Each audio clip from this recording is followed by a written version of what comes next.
Well, hi guys and gals, it's me George, the Shade Tree Fix-It Man, and I'm down here working on the Goofy cart today.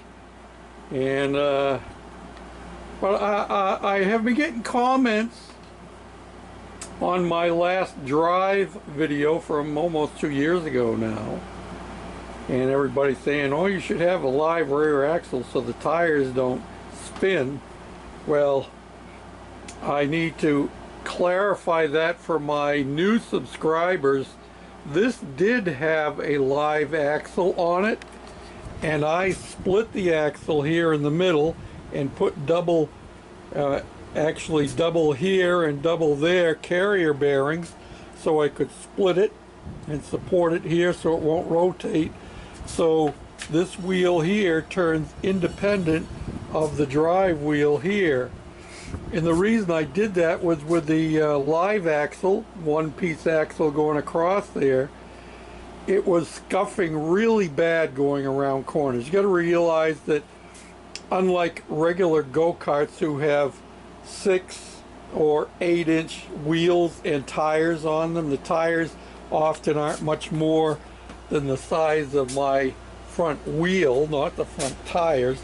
These are 8-inch wheels here. And then the size of the tires on top of them, so that they are, let me measure it for you so you can see. This is an 8-inch wheel, and the 8-inch is to the inner rim where the tire bead mounts, but to the outside of the outside it's 16 inches. Well, so we take an 8-inch wheel from the front end, and these are 15-inch wheels here on the back, and the total height of the tire is 24 inches plus. So they have a lot more grip in many respects than a regular go-kart wheel, and they turn fewer revolutions to get the same speed because they're bigger. But I have noticed, I've gone back and watched some of those videos.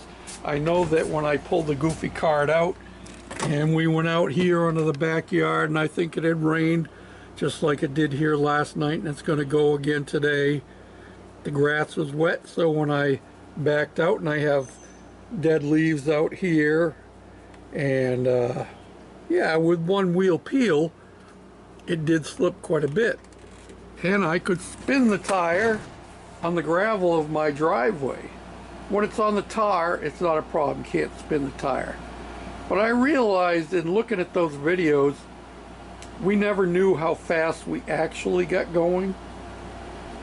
But watching myself drive by in the videos, I don't think it was really fast. And I never thought it was really fast when I got to drive it. I never actually got to top speed with it. The only person that did was my son Chad. And I'm hoping he'll be back out here this summer sometime and we'll do it again. But in the meantime, I'm going to change this sprocket here, which is a 9-inch sprocket. And I'm not sure how many teeth it has on it. Maybe it says. I'm guessing that that means 40 tooth right there.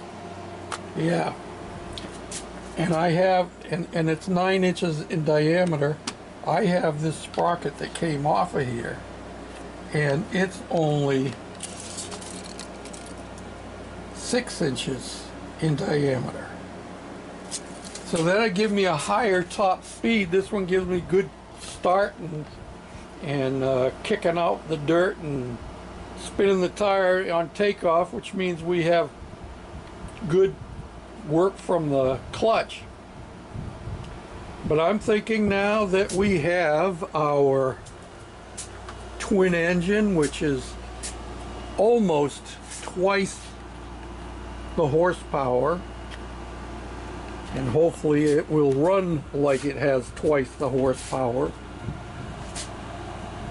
This is an 18 horse Briggs & Stratton opposed twin. dual carburetors, dual exhaust, and advanced timing, and all kinds of custom stuff going on.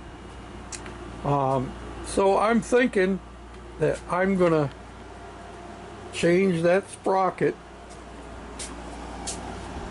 put that smaller one on. It'll give us a higher top speed, and we will have the ability to test our top speed because we have our GPS speedometer right there. And the other two things I want to get working, I haven't got this wired quite right yet, so I'm going to get that wired up properly. And I'm not sure that this tachometer is going to work in the Goofy cart because of the way the sending needs to be from the ignition system. I'm not sure this one is compatible. So I have another one. And what we're going to do, if I can't get the big one to work, we're going to take this one here. And this one we'll mount it right on here on the steering column, and until I can figure out a full size one to go up there. But we'll get this one on here and see what's what. Okay? So those are a couple of things I have in mind. And I also noticed when I was starting that other engine that it just did not start as nicely as this one does. Full start.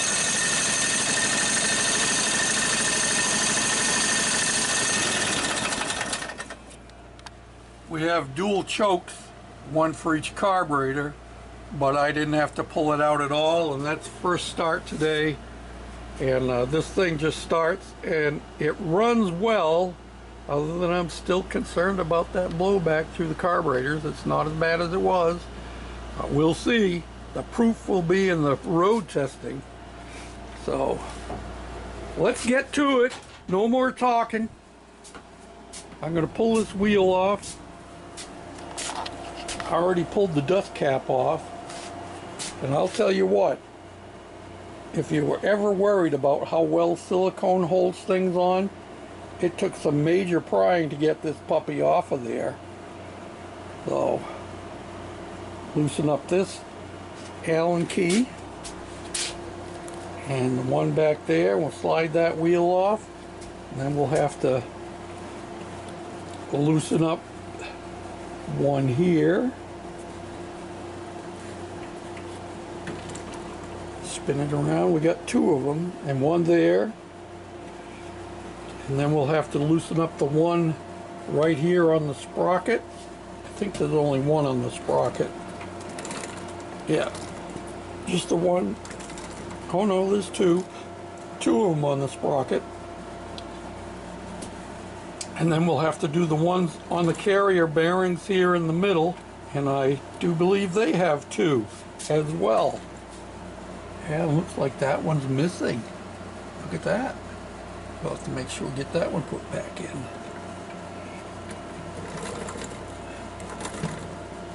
Because I got to be able to slide this axle out, at least out to this point here, so I can put that sprocket on there and then slide it all back together. I'll have to shorten my chain. So hold on to your hats, because here we go, and I'll tell you what, it's just cool as can be. Of course, no more talking, more working. Get to it. Changing the sprocket.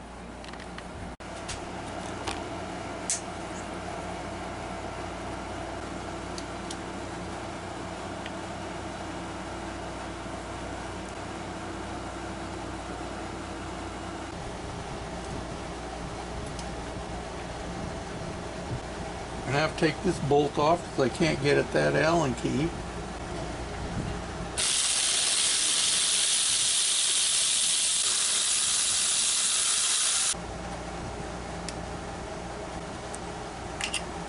Okay, we've got all our Allen keys out. Allen set screws is the right term. Now we've got to loosen up this chain tensioner so that we can take our chain off. And remember which way this goes.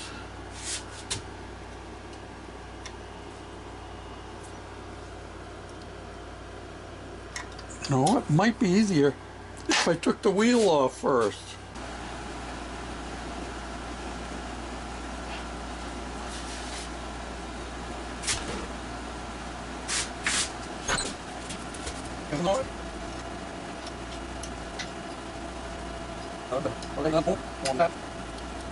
There we go.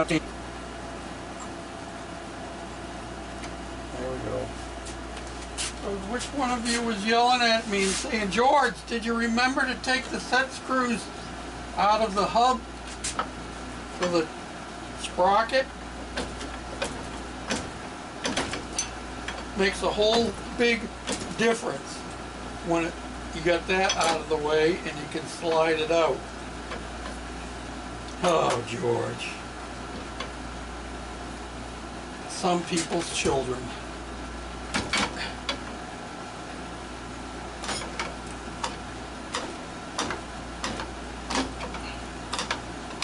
It's coming. It's coming.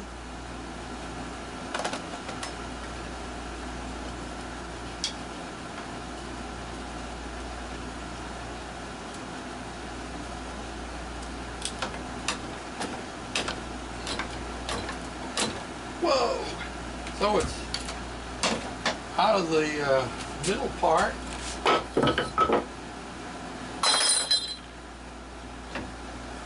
Okay. I think we've taken it out as far as we need to go. Hold on to your hats. I'm going to move you around here. Okay, so now you can see how we are. Did you ever see a dead blow hammer quite like this one? Yeah, it's custom made. I found it on the side of the road. It had evidently fallen out of the back of somebody's truck.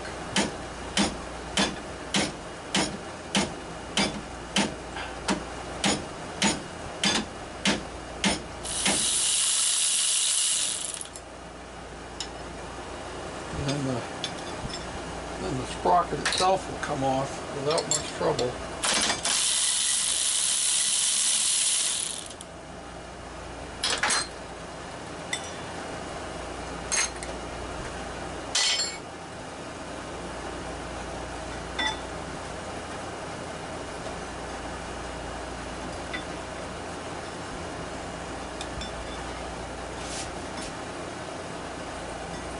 Come on now.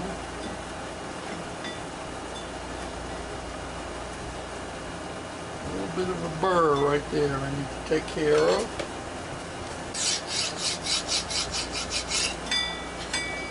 There we go. Hubs off. Sprockets off.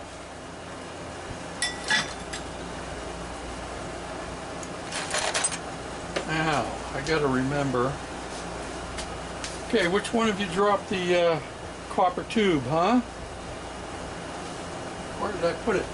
Now you can get a better idea of the difference in sizes between the two sprockets. So this could give us a lot more top end. We won't have as much tire spin on the bottom end, but it's the way it is.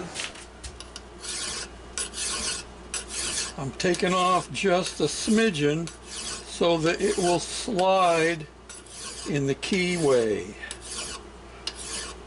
because I have to slide this for a fair amount of time. So I'm making sure this is a used key, Woodruff key, so I've got to make sure that I have nothing that's stopping it from sliding. And once it's in place, there's not going to be enough change in it to make it not work.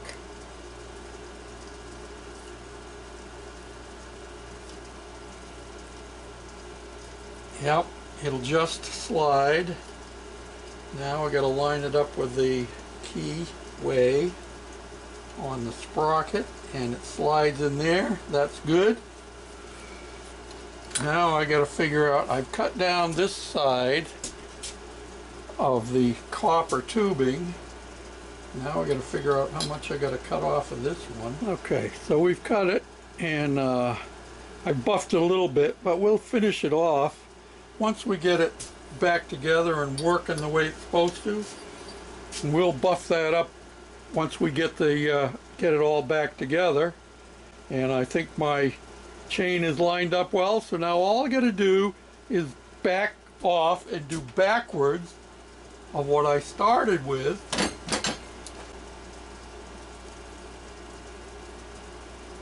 Yeah, I keep moving and you don't move. What's the matter with you? Okay, so we've got it all back together.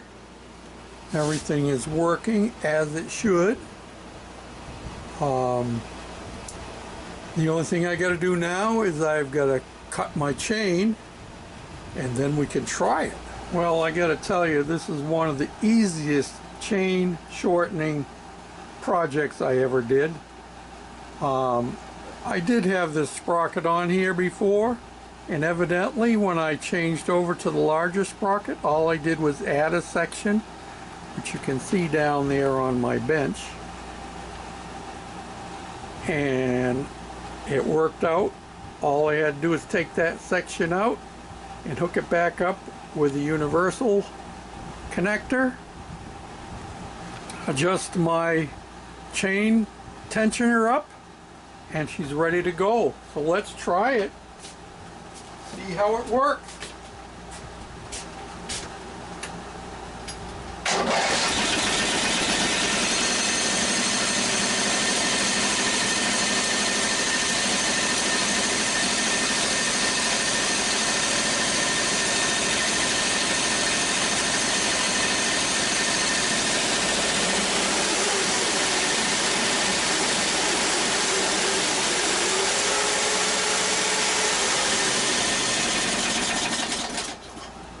There it is, forward and reverse. We went through all three speeds. Of course, we didn't rev it up all the way, but I think I saw something that I didn't like. I do believe I have a half link in here somewhere. Yeah, right there. See that? Can you see that? Let me take you down there where you can see it.